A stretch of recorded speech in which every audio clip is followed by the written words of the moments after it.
اگر مرسڈیز ہے اور اپر کلاس میں آتے ہیں، اے سی سے سفر کرتے ہیں، تو پھر آ جائیں ہم کشمش پہ، تو کشمش پہ ہمارا 1125 روپے صدقہ فطر نکلتا ہے.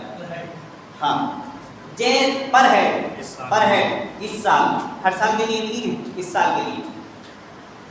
ہم اپنے لیول سے کام دنیا کے سارے کرتے ہیں، لیکن دین کے معاملے میں ہمارا لیول غریبوں کے ایکول ہو جاتا ہے. تو اس سے ہمیں بچنا ہے، اس سے ہمیں پرہیز کرنا ہے. اب زکوٰۃ دی کسے جائے، ہے نا؟ تو اس کو دینے کے لیے اللہ رب العزت نے قرآن پاک میں جو مستحقین بیان فرمائے وہ 8 قسم کے لوگ بیان فرمائے. وہ 8 قسم کے لوگ کون ہیں؟ وہ 8 قسم کے لوگ انما الصدقات للفقراء والمساکین والعاملین علیہا والمؤلفۃ قلوبہم فی الرقاب والغارمین وفی سبیل اللہ وابن السبیل فریضۃ من اللہ واللہ علیم حکیم. بے شک زکوٰۃ غریبوں کے لیے ہے اور محتاجوں کے لیے. اب غریب کی ڈیفینیشن کیا ہے؟ غریب میں اور محتاج میں فرق ہے. مسکین میں، مسکین وہ ہے کہ جس کے پاس ایک ٹائم کا کھانا ہے لیکن دوسرے ٹائم کا اسے پتہ ہی نہیں ہے کہ ہوگا بھی کہ نہیں ہوگا، یہ مسکین ہے. اور غریب جس پہ زکوٰۃ فرض نہ ہو اسے غریب کہتے ہیں. جس پہ زکوٰۃ فرض نہ ہو اسے غریب کہتے ہیں. یعنی جس پہ بھی زکوٰۃ فرض نہیں ہے، آپ اسے اگر زکوٰۃ کا مال دیتے ہیں تو آپ صحیح جگہ دے رہے ہیں. ٹھیک ہے، 2 ہو گئے. تیسرا ہے والعاملین علیہا. حکومت، مسلم اگر حکومت ہو تو مسلم حکومت کی طرف سے ٹیکس وصول کرنے کے لیے جو لوگ مقرر کیے جاتے ہیں وہ زکوٰۃ وصول کرنے کے لیے آئے تو ان کو زکوٰۃ دیتے ہیں، کیونکہ وہ بیت المال میں جا کر کے جمع کرتے ہیں. 3 قسم کے لوگ ہو گئے. والمؤلفۃ قلوبہم، غیر مسلم جس کی تالیف قلب مقصود ہو، یعنی آپ اگر اسے زکوٰۃ دیں گے تو آپ کے مال دینے کی وجہ سے وہ شرارت نہ کرے گا، وہ بدتمیزی نہیں کرے گا، اور یہ بھی امید ہے کہ وہ دین میں داخل ہو جائے.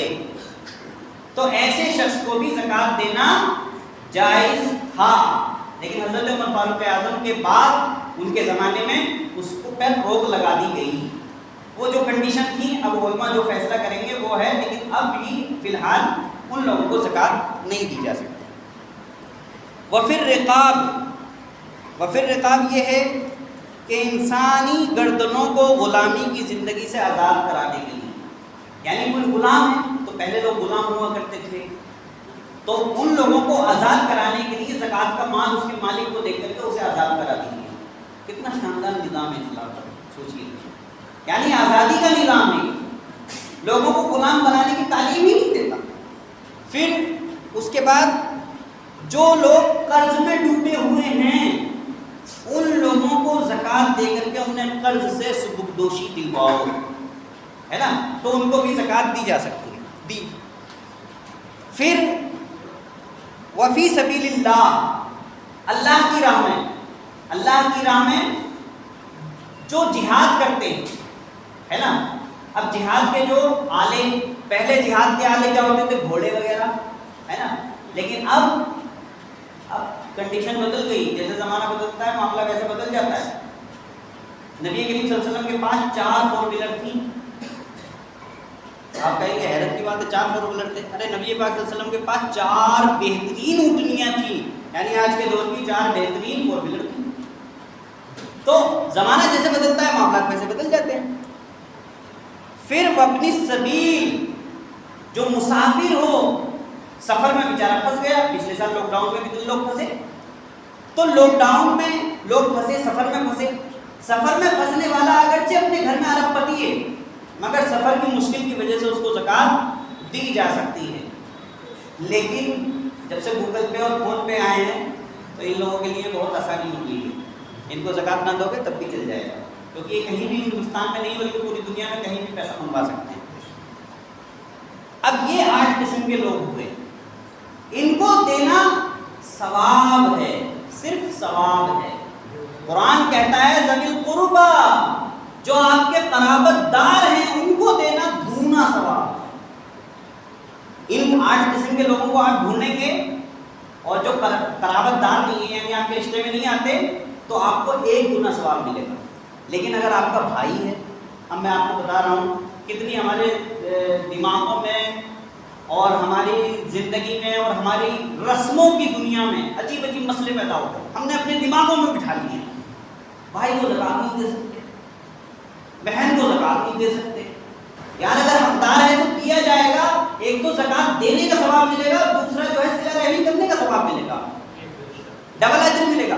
اور تیسرا خون سے جتنا زیادہ گہرا تعلق ہوگا اتنا زیادہ ثواب آپ کو ملے گا. شریعت یہ کہتی ہے. ٹھیک ہے، تو ہم کو یہ چاہیے کہ ہم سب سے پہلے زکات دینے سے پہلے اپنے قریبی رشتہ داروں کو ڈھونڈیں، پھر ان کو زکات دیں. ٹھیک ہے، اور ان کو زکات اگر پوری ہو جا رہی ہے، اب ضرورت نہیں ہے تو پھر آگے بڑھ جائیں، پھر آگے دینے کی کوشش کریں. تو یہ تھا زکات کا پورا خلاصہ جو میں نے آپ کے سامنے پیش کیا. مسائل اگر کسی کو پوچھنے ہیں تو وہ انڈیویجلی انفرادی طور پر پرسنلی پوچھ سکتے ہیں.